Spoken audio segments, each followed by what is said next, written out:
vas-tu? Ça va bien, merci. Alors aujourd'hui, donc Laura, toi tu es astrologue Jyotish aussi et tu vas nous parler du coup de ce qui est un petit peu le destin et le libre arbitre.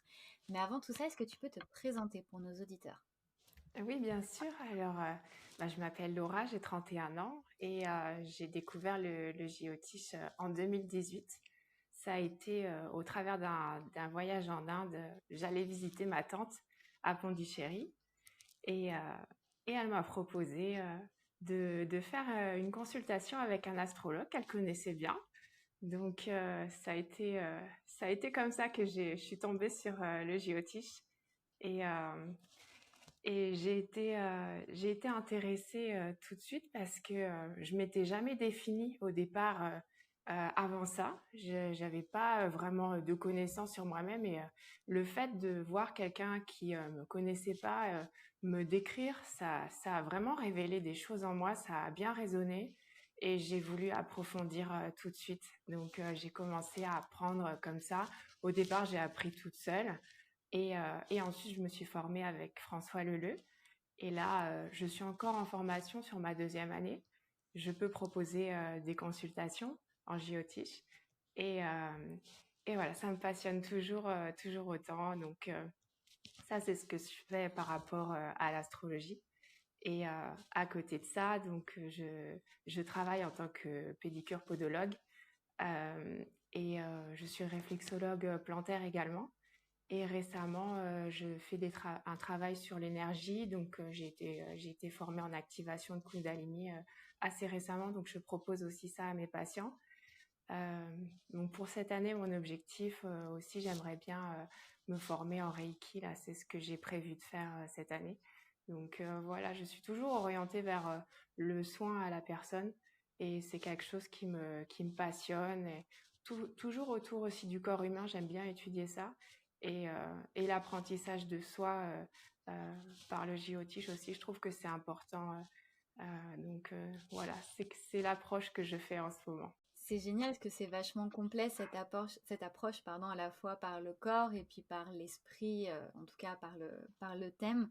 Alors peut-être que du coup, quand tu as fait cette lecture en Inde, c'était des choses qui s'étaient révélées à toi. C'est vrai qu'une première lecture, c'est toujours un peu impressionnant de voir à quel point en fait on est finalement aussi destiné à quelque chose. Et c'est vrai que ces lectures, c'est souvent des révélations. En tout cas, peut-être que toi, c'est ça qui t'a mis sur ce chemin-là en particulier. Ah oui, complètement. Ça a été percutant et ça m'a permis de reprendre confiance en mes capacités parce que j'avais pas vraiment mis de mots dessus, tu vois. Le fait de l'entendre, ça a été ça. Il y a un processus de libération qui s'est entamé en fait. En gros, pour moi, le libre arbitre, c'est une liberté tout à fait relative hein, parce elle est imbriquée dans le destin. Donc le but, le libre arbitre, en fait, il se situe entre un embranchement de plusieurs destins. Si tu veux, on va devoir choisir entre tel ou tel destin. Et le choix, en fait, il se situe où pour nous. On choisit ou bien la voie de l'amour de soi en premier, peut-être l'amour des autres, ou bien on fait le choix de l'ego. C'est vraiment ces deux choses-là qui, ces deux branches-là qui sont importantes. Donc, et pour disposer pleinement de son libre arbitre, il faut être conscient de ce qui est impactant sur nous au travers des planètes, par exemple. Il faut prendre conscience de, de toutes ces influences-là parce que si on n'agit pas en conscience, on en parle beaucoup, la pleine conscience, je pense que c'est un peu ça, pour pouvoir disposer de son libre arbitre justement. Euh, voilà, ça permet peut-être de donner un peu d'expansion à ce libre arbitre aussi d'une certaine manière. Le fait de connaître tous ces gens enjeux-là, c'est peut-être une manière aussi de transcender les énergies planétaires. On parle beaucoup de transcendance. Et c'est vrai que ce libre arbitre, il est assez paradoxal, puisque du coup, comme tu le dis, il s'imbrique dans cette part de destin. Et c'est pour ça que j'ai l'impression, en tout cas, nous les hommes, on est toujours dans interrogation de qu'est-ce qu'il faut faire, tu vois, le choix, où est-ce que je dois aller, c'est la grande question un petit peu qu'on se pose, et en tout cas qu'on se pose, j'imagine, avant de prendre une lecture critique, c'est ok, où est-ce que je vais, quelle décision je dois prendre, et finalement, cette croisée des chemins, elle nous permet, comme tu le dis, de se reconnecter au cœur, finalement. Alors, peut-être que pour certains, ça peut être un petit peu vague, cette notion de cœur. Est-ce que peut-être toi, tu travailles avec une certaine façon, ou comment est-ce que tu l'expliquerais plutôt, cette notion de cœur, d'être reconnecté au cœur? Alors, se reconnecter au cœur, finalement, c'est se reconnecter à ses envies profondes. C'est ce que souhaite notre âme.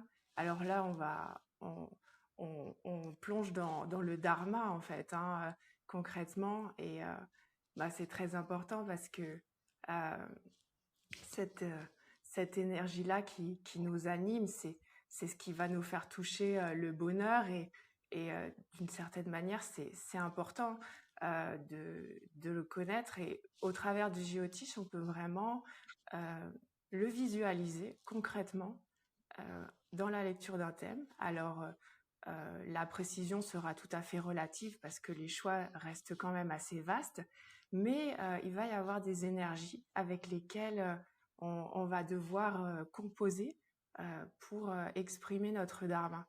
Et ces énergies-là, on va pouvoir les voir au travers du thème, et l'astrologue va pouvoir les mettre en lumière. Oui, alors, le dharma, il est principalement relié à la maison 9.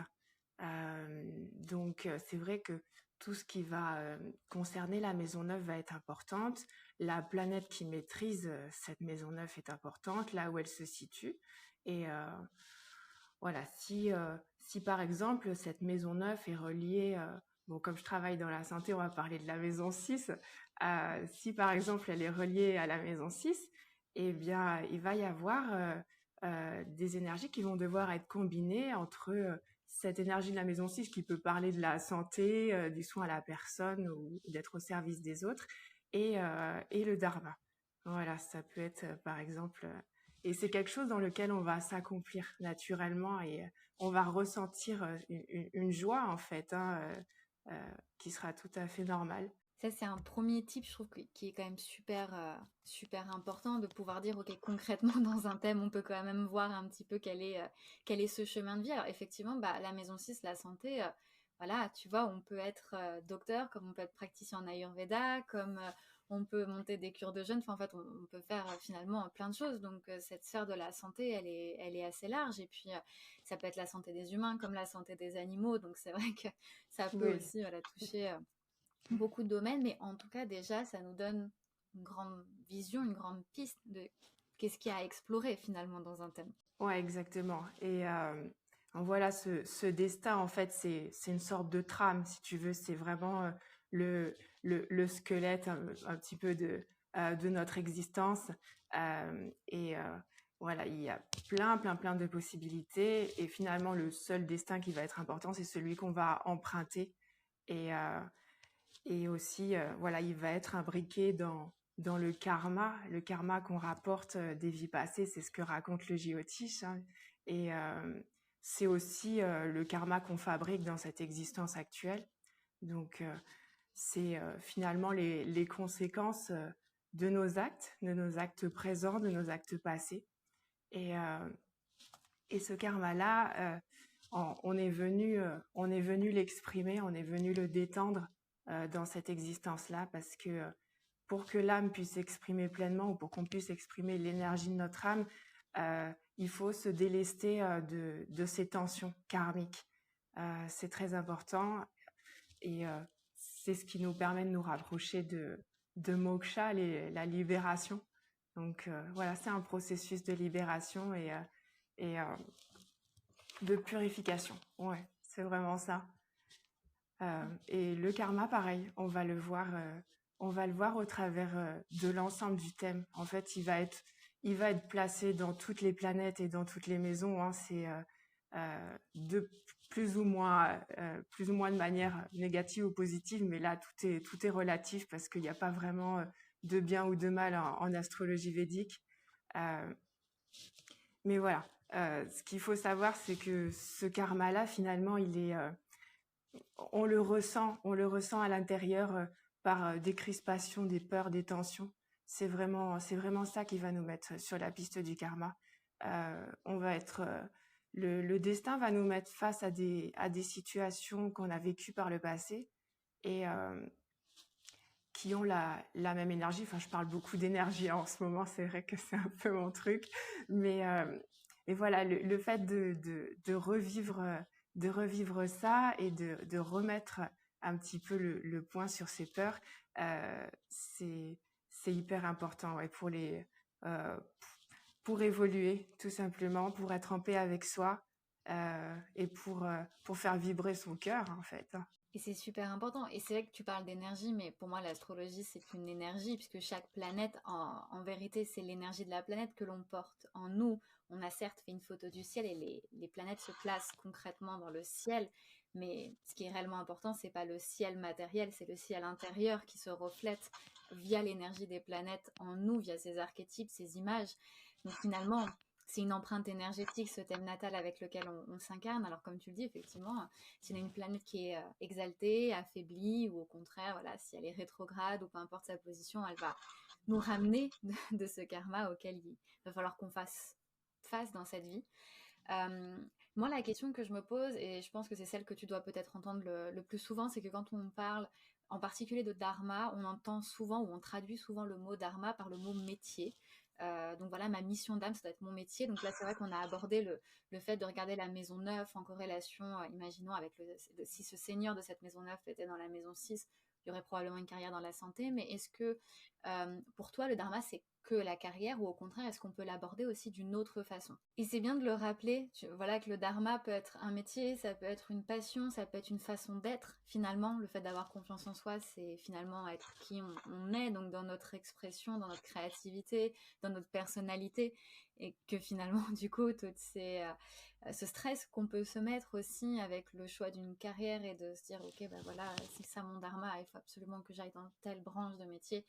Euh, Encore une fois, hein, c'est très illusoire en ce qui concerne le réel désir de l'âme, comme tu l'as dit, parce que voilà, le dharma, c'est beaucoup plus grand que ça. Ça, c'est intéressant de le soulever, parce que c'est vrai que des fois, on se concentre sur ce birth chart, sur cette D1, mais qui est finalement une partie de notre thème, puisqu'il y a toutes ces vargas, tous ces sous-thèmes, et du coup, cette D9 qui est là un petit peu en étant notre potentiel, où est-ce qu'on peut aller, et c'est super intéressant, comme tu dis, de comparer avec la D9, de voir un petit peu qu'est-ce qui s'y passe pour dire, ok, c'est quoi le potentiel, en fait, finalement. Et dès qu'on spot finalement le potentiel dans une incarnation ou dans un thème, on peut tout de suite voir, ok, sur quel domaine on peut travailler et comment est-ce que la planète, elle va pouvoir se développer aussi. C'est vrai que après, il y a aussi les notions euh, de kama, artha et moksha, mais qui, je pense, sont imbriquées finalement dans le dharma d'une certaine manière.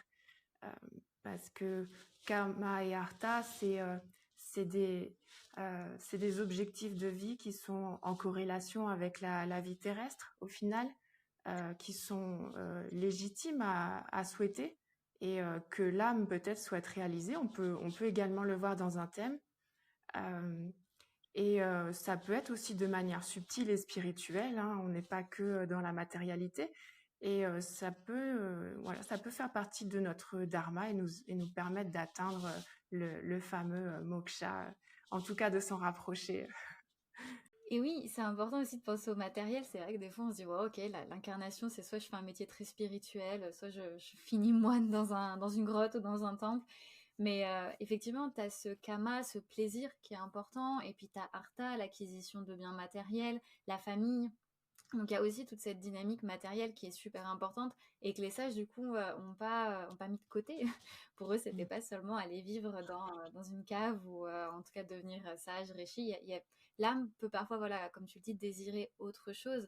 Et c'est super important d'être aussi OK avec ça, le fait de se dire, bon, voilà, mais c'est pas non plus la finalité en soi. Alors, je sais pas si toi tu classes les dharmas. Moi, je sais que j'ai les classes avec en l'ordre de priorité. Donc, le moins important étant kama, puis artha, puis enfin dharma, et le dernier étant moksha, le plus important dans le cheminement de l'âme, qui vient nous dire, ok, voilà, d'abord on s'occupe du matériel, de la sphère un petit peu plaisir, voilà, concret, argent, les choses dont on a besoin qui peuvent nous mettre dans le confort. Et puis après, on tend plutôt vers des choses plutôt morales, éthiques, de l'ordre du dharma. Et enfin, des choses de l'ordre du spirituel qui vont être moksha. Oui, c'est vrai, ça peut être linéaire d'une certaine façon et on peut retrouver cette évolution comme le classement que tu as fait au cours de la vie, ça peut très bien se dérouler comme ça. Ça peut prendre plus ou moins de temps selon les personnes aussi, mais ouais, c'est intéressant ce classement-là. Je l'avais pas forcément appréhendé de cette manière-là, donc ouais, c'est intéressant ton point de vue. Alors c'est vrai que moi, il me rappelle l'évolution de l'enfance à la vie âgée quand tu es enfant, donc tu es dans cette phase de kama, du plaisir, et après tu passes à la vie adulte, donc bon, bah, faut être sérieux, faut fonder une famille, faut avoir un travail, donc, bon, déjà voilà, donc tu t'orientes plutôt vers artha. Après quand tu prends de l'âge, tu commences à être un peu plus, tu vois, un peu plus sage, donc tu t'orientes vers dharma, tu acquiers une sorte de raffinement de l'esprit, et puis après quand tu deviens vraiment âgé et que la mort approche, tu t'orientes plutôt vers moksha pour la libération finale. Tu vois, il y a cette sorte de processus et qui finalement, enfin, dans une certaine mesure, je trouve, s'applique à l'échelle de chaque incarnation. Il y a des incarnations qui vont fondamentalement être plus orientées vers Kama, d'autres plus vers Artha. Certains vont passer au travers de ces 4 étapes relativement successivement, d'autres vont être tout de suite orientés vers Moksha. Et c'est intéressant de le savoir parce que quelqu'un qui est orienté vers Kama, lui dire écoute, il va falloir que tu ailles dans un monastère et tu vas passer 20 ans de ta vie dans un monastère à méditer. Je ne sais pas si cette personne, ce sera très bénéfique pour elle d'aller s'enfermer dans un monastère. Alors qu'au contraire, quelqu'un qui a besoin de cet éveil spirituel est venu chercher ça dans cette incarnation. Si on lui dit, écoute, il faut que tu ailles faire bartender dans un bar à Ibiza tout le reste de ta vie, bon, c'est peut-être pas forcément là où il va s'épanouir le plus en termes de mission d'âme, en tout cas en termes de ce que l'âme est venue chercher. Ouais, tout à fait. Et c'est vrai que alors un destin qui serait davantage relié à Kama, au désir et au plaisir, ça serait du coup, ça fait beaucoup penser à l'énergie de Vénus, euh, celle du Taureau et de la Balance. C'est vraiment ça. On peut le voir au travers de certaines maisons aussi. Ça peut être intéressant. La maison 5, elle peut parler aussi de cette recherche-là. Bon, on est sur la créativité, mais c'est très concret tout ça et je pense que c'est pas mal relié à Kama d'une certaine manière. On a la maison 7 qui est reliée au couple, donc typiquement vénusien pour le coup. Bon, c'est aussi relié aux autres, hein, le rapport aux autres. La maison 1 forcément, mais la maison 1 est reliée à quasiment tout, hein, de toute manière. Elle est centrale. Et, ouais. Et puis la maison 12 aussi, elle peut parler de sexualité, ça peut être intéressant par rapport à Vénus également. Donc ça peut être très kama tout ça, effectivement. Ouais. Et par rapport à Artha, on est beaucoup plus sur la richesse matérielle, le confort. Donc, bah, toujours Vénus qui revient pour le confort, mais là, on peut avoir Mercure et Jupiter, par exemple. Et Mm. Jupiter, il va donner beaucoup d'expansion pour tout ce qui est bien matériel. Alors, il peut donner de l'expansion au niveau spirituel, mais également au niveau matériel. Il agit sur les deux, hein. De toute façon, la matière, elle est spirituelle. Euh, et Mercure, ça va plutôt être lié à l'argent, au business euh, et, euh, et aussi aux relations aux autres. Donc c'est plus, ça peut être plus ça. Et on a la maison 2 et la maison 11 pour l'argent aussi, c'est pas mal. Et, euh, et la maison 4 qui peut beaucoup parler de confort matériel également. Ouais. Et c'est génial de pouvoir spotter avec les maisons parce que du coup, ça aide un petit peu à voir s'il y a une force dans une maison, si le seigneur de cette maison est plus ou moins bien disposé. Et là, tout de suite, on peut voir du coup s'il y a une tendance particulière vers un ou un autre dharma en particulier. Et c'est à ce moment-là où aussi, du coup, on peut mettre en place et utiliser notre libre arbitre. C'est parce que du coup, ok, on se dit, voilà, dans ce thème, il y a un potentiel peut-être pour Artha et Kama, ou peut-être pour Dharma et Moksha, ou peu importe, peut-être que Moksha. En tout cas, il y a un potentiel. Donc, il y a cet éventail de choix qui s'offre à nous. Et finalement, avec la lumière de l'astrologie, on peut dire, OK, bah, dans cet éventail de choix qui m'est proposé, comment est-ce que j'utilise mon libre arbitre pour finalement, en fait, mieux jouer mes cartes. C'est vrai que moi, je vois un peu le thème natal comme un jeu de poker. Pour ceux qui connaissent un peu le poker, bah, la distribution des cartes, voilà, elle est un petit peu aléatoire, c'est-à-dire que ça, on choisit pas trop. Donc, on arrive avec notre jeu. Et après, bah, le but du libre arbitre, en fait, ça va être bah, de bien jouer, entre guillemets, et de pas perdre toute sa mise, et de parier, en fait, sur les bons chevaux, finalement. Oui, oui, oui, exactement. Ça me fait penser à une publicité sur le poker qui est extrêmement drôle. Mais oui, c'est exactement ça en fait, hein. On a, on a voilà ces possibilités qui sont devant nous. On doit aussi jongler au travers de tout ça avec notre karma. Et donc là, c'est toute la difficulté de l'existence, mais c'est aussi sa beauté parce que voilà, on a quelque chose de très complexe qui va s'imbriquer au travers de ce libre arbitre. Donc, ce fameux karma, les fameuses conséquences qui peuvent être aussi vues dans le thème. Bien sûr, alors pour les planètes, du coup, on a plutôt Saturne qui va apparaître en premier pour le karma. C'est le détenteur de notre karma dans le thème pour le coup. Et, euh, et lui, donc, ce qui va symboliser en fait au niveau de la volonté de l'âme, c'est que l'âme, elle souhaite apprendre les notions auxquelles va être attaché Saturne à la dure, entre guillemets. Voilà. Euh, Saturne est un excellent enseignant, tout comme Jupiter, hein, qui nous enseigne beaucoup de choses, mais c'est un enseignant qui est très rigide et il va potentiellement nous faire souffrir, notamment si on décide de résister à tout ça, si l'ego n'accepte pas les changements. Et c'est pourquoi Saturne peut être révélateur de beaucoup de souffrances parce que il va mettre à mal l'ego dans plusieurs domaines auxquels il est rattaché dans le thème notamment. Et voilà, tout son enseignement va être de nous percuter fort pour nous faire grandir. Et Saturne va nous faire grandir, c'est parce qu'il est très efficace. Donc, c'est toute la beauté de Saturne. Moi, j'aime bien le voir de manière positive parce que il va être extrêmement puissant et efficace dans notre évolution. Carrément. Bah, j'ai l'impression en tout cas que tous les transits de Saturne, en particulier le Sadesati et le retour de Saturne, c'est vraiment des transits de maturité pour les personnes. C'est vrai qu'un Sadesati, ça peut être soit une expansion finalement de quelque chose de positif si on a fait le travail nécessaire en amont.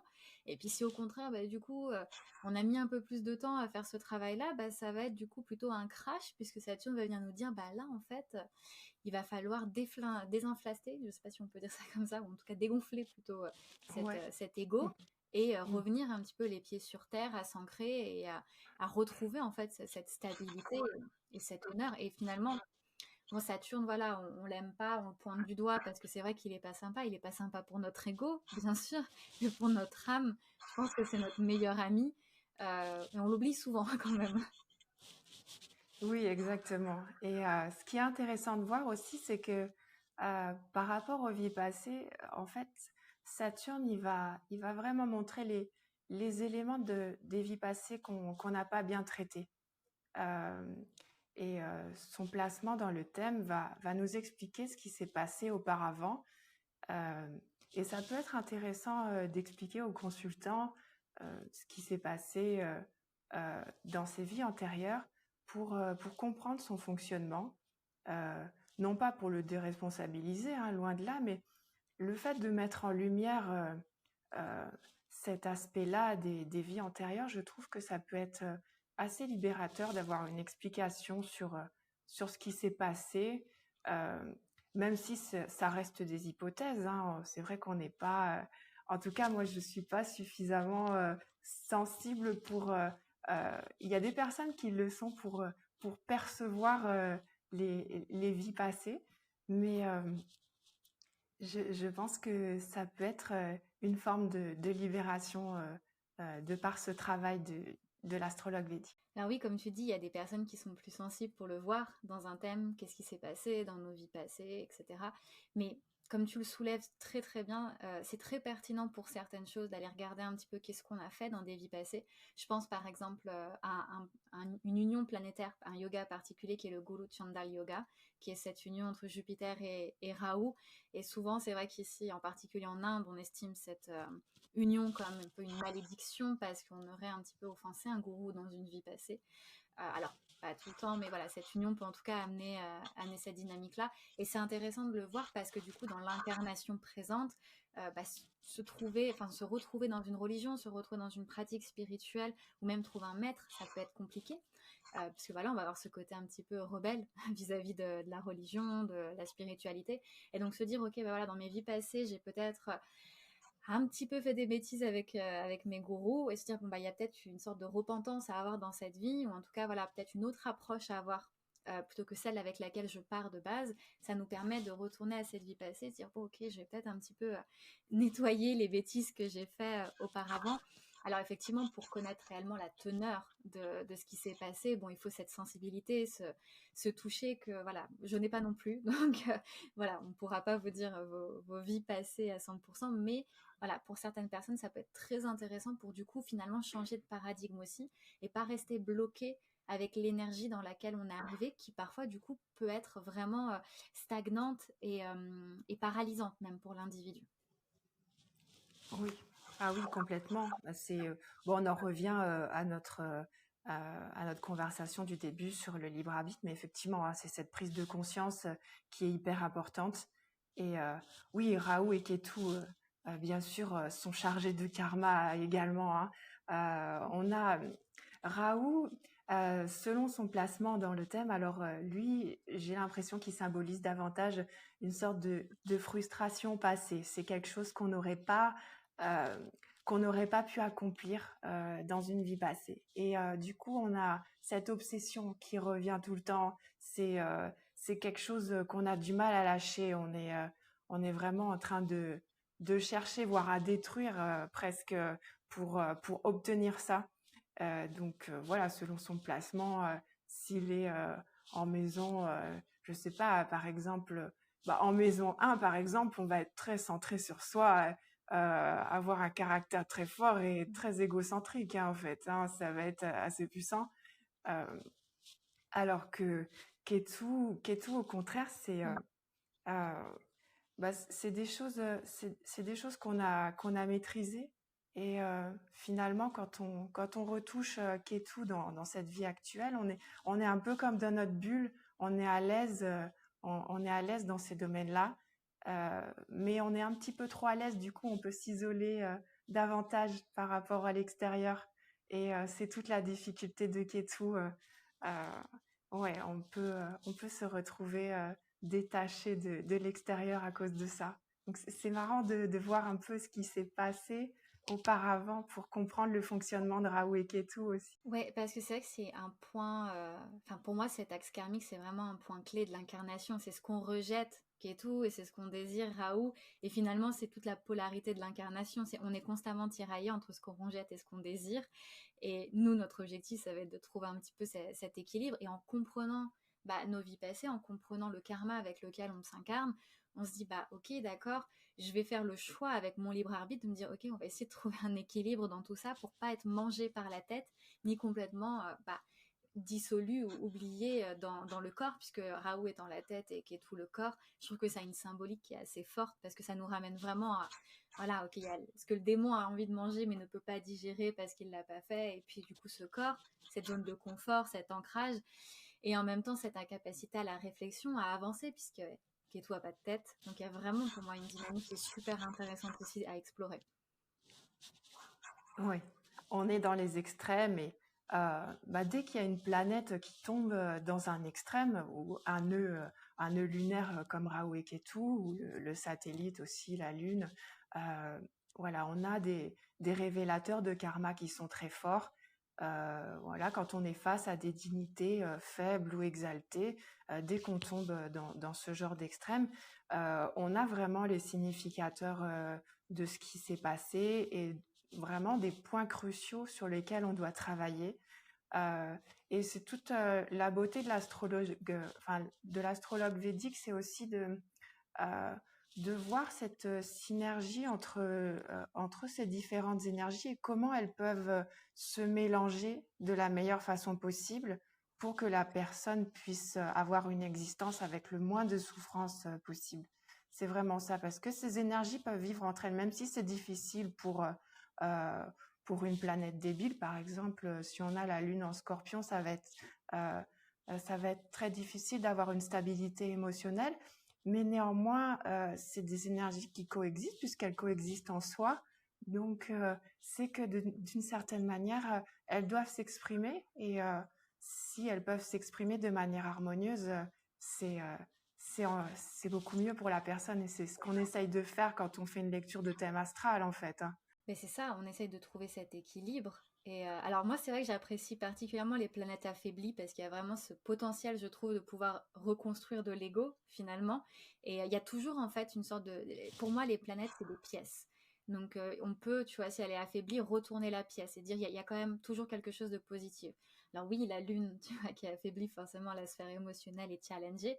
Mais si tu flippes le coin, si tu flippes la pièce, de l'autre côté, il y a un côté vachement transformatif, il y a un côté un peu chamanique aussi avec la lune en scorpion, ce côté, tu vois, être capable de lire les autres, de s'auto-transformer, d'être vecteur de transformation pour les autres aussi, d'avoir cette intensité de lire les autres. Donc, il y a toujours en fait pour moi cette possibilité aussi, et c'est justement via le libre arbitre, de pouvoir en fait choisir qu'est-ce qu'on décide de cultiver. Finalement, une planète affaiblie ou exaltée, elle va à la fois avoir des qualités positives mais aussi négatives.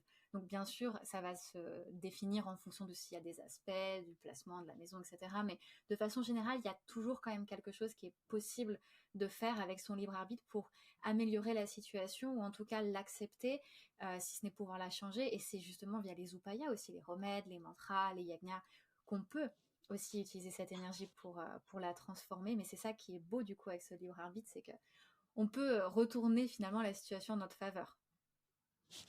Oui, tout à fait. La lecture d'un thème va déjà être un process de transformation. Et bien sûr, comme tu as dit, donc on peut très bien essayer de mentaliser ou comprendre notre fonctionnement pour le faire évoluer, mais on peut très bien passer par des moyens correctifs comme ce que tu viens de citer, qui sont qui vont nous imprégner des énergies, nous rapprocher des énergies des planètes avec lesquelles on est moins connecté. Et, euh, et d'une certaine manière, ça peut se faire naturellement parce que le corps a son intelligence et il va pouvoir intégrer tout ça tout seul.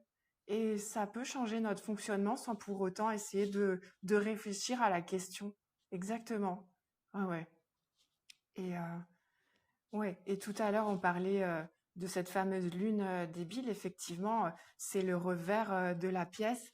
Et ce qui est intéressant, c'est que très souvent, c'est très proche d'une planète exaltée. Et même, elle peut revêtir l'énergie d'une planète exaltée, cette fameuse planète débile, parce que euh, malgré le fait qu'il y a beaucoup de difficultés derrière, elle va pouvoir, de par ses transformations, complètement switcher et on peut être connecté à fond à cette planète, si bien on passe en mode exalté parce qu'on a compris comment exprimer l'énergie de la planète en soi et, euh, et on retrouve cette stabilité-là et ça change complètement la vision du thème, bien sûr. Ouais. C'est génial, moi j'adore de voir ces potentiels d'action et c'est là où on voit la magie du Jyotish, c'est que moi j'entends souvent oui c'est une astrologie qui est fataliste mais c'est tout le contraire, pour moi il n'y a absolument rien de fataliste.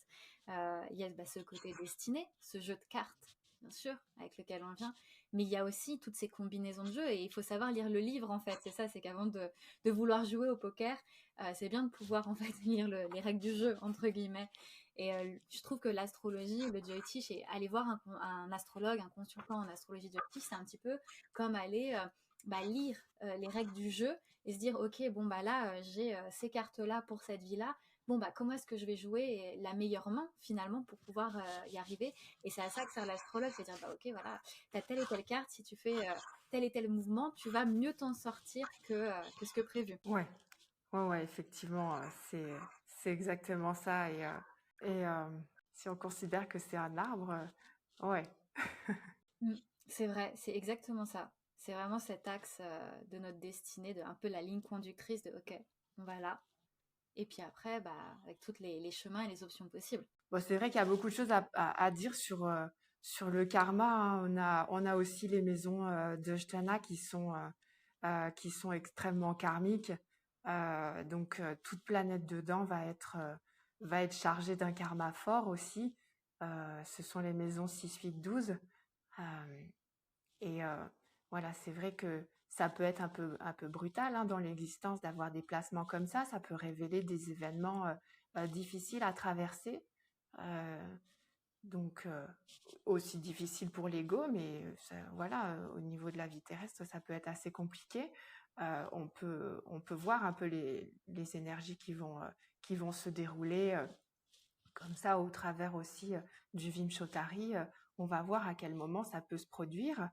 Euh, donc, voilà, c'est comme ça qu'on visualise une partie du destin euh, et du karma qui est imbriqué dedans fortement, bien sûr, ouais. Oui, on oublie, comme tu l'as mentionné, cette notion de timing. L'astrologie, c'est beaucoup de timing, en fait. Parce qu'il y a beaucoup de karma qui est stocké dans le thème, mais quand est-ce que ce karma va être réalisé? Quand est-ce que les choses vont prendre vie? Mais ça dépend bah, des transits, ça dépend du Vishottari, ça dépend donc des dashas, de ces périodes de vie. Et finalement, effectivement, c'est super important de les prendre en compte aussi, parce que c'est pas parce qu'il y a quelque chose d'inscrit dans notre thème que ça va arriver là tout de suite. Et ça veut pas dire que ça va se reproduire. Des fois, les choses sont produites une fois. Donc, il y a voilà, beaucoup de timing dans ce dharma et dans ce karma finalement. Et même dans la prise de décision avec le libre arbitre, quand on planifie un événement, quand on utilise l'astrologie Muhurta, on utilise cette énergie du timing avec l'astrologie pour dire ok, je vais essayer d'avoir les meilleures vibes entre guillemets pour que mon libre arbitre puisse s'exprimer en accord avec les mouvements célestes et en accord aussi avec mes mouvements célestes intérieurs pour que ce soit le plus fluide possible en fait. Oui, oui, oui, également, le Muhurta, c'est hyper intéressant que tu soulèves ce point-là parce que euh, voilà, l'astrologue, il peut déterminer les moments favorables pour tel ou tel domaine, par exemple. Pour un consultant, ça peut être intéressant. Et effectivement, il va y avoir des énergies qui peuvent ou bien favoriser une situation, ou bien au contraire, on va dire, attention, là, ça va être un peu plus compliqué. Donc, voilà. Après, c'est pas dans l'absolu, hein. On peut très bien se retrouver euh, avec une situation qui va quand même être favorisée malgré certains obstacles. Ça dépend du travail qu'a fait le consultant en amont. Mais oui, oui, oui, c'est très important. Et puis, JOTISH, finalement, prend en compte le temps euh, qui n'est pas forcément pris en compte par l'âme. Hein, mais oui, c'est très intéressant d'avoir ce timing. Ouais. En tout cas, je pense qu'on a quand même bien exploré ensemble ce thème bah, du libre arbitre, du destin, donc du karma, du dharma. Si jamais nos auditeurs voulaient peut-être en savoir plus sur l'astrologie, te suivre sur les réseaux, prendre une consultation avec toi, sur quelle plateforme est-ce qu'ils peuvent te retrouver? Alors, pour les consultations, j'ai mon site internet qui s'appelle moonlight-astro.com. Donc, c'est sur ce site que je propose mes consultations. Ensuite, je suis sur Instagram au nom de astro.laura.jotiche.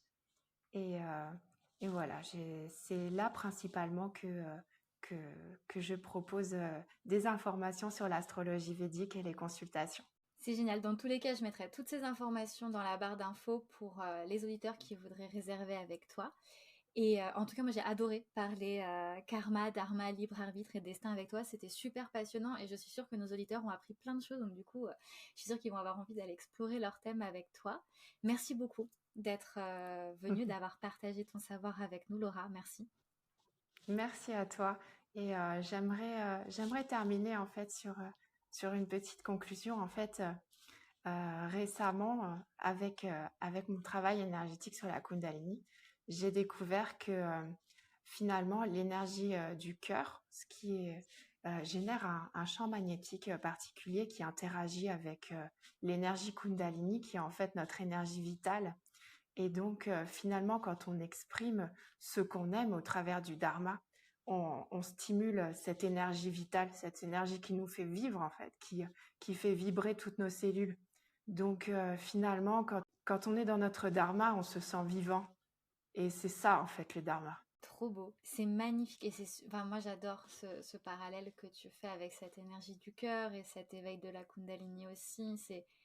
C'est beau, donc finalement en fait il suffit d'être dans cette énergie du cœur, dans cet amour pour vivre son dharma. Et je pense que finalement c'est tout aussi simple de s'y connecter si on est in touch, si on est voilà, si on arrive à retourner à soi, à ce cœur. Ouais, merci beaucoup Justine. C'était hyper intéressant aussi d'avoir ton opinion sur le sujet. C'est génial. Et je trouve que ça donne des perspectives, voilà, d'ouverture. Ça permet aussi d'inviter quiconque, en fait, à la recherche de son dharma à être in touch, d'être au contact de qui il est, au contact de son corps, au contact de son cœur. C'est pas seulement du mental. Le Jyotish, ça a souvent tendance à être beaucoup de mental. On mentalise beaucoup de choses et finalement, en vrai, et tu l'as expérimenté toi en plus. Donc c'est ça qui est génial, c'est que quand on vit soi-même, ça devient une réalité. C'est que les choses s'expérimentent par le corps, par le cœur. Et passer par ça, c'est super important. C'est peut-être même plus important que de calculer quelle planète est dans quelle maison, bien que ce soit un outil. Ce cœur, finalement, il en dit aussi long. Et c'est important de s'y reconnecter. Oui, c'est très beau. En tout cas, je crois qu'on a une belle conclusion pour laisser nos auditeurs partir du coup à cette rencontre avec leur cœur. Merci beaucoup, Laura, pour cette super belle conclusion. Merci beaucoup d'être venue sur le podcast et au plaisir de te réinviter de nouveau. Merci Justine, je te fais des gros bisous.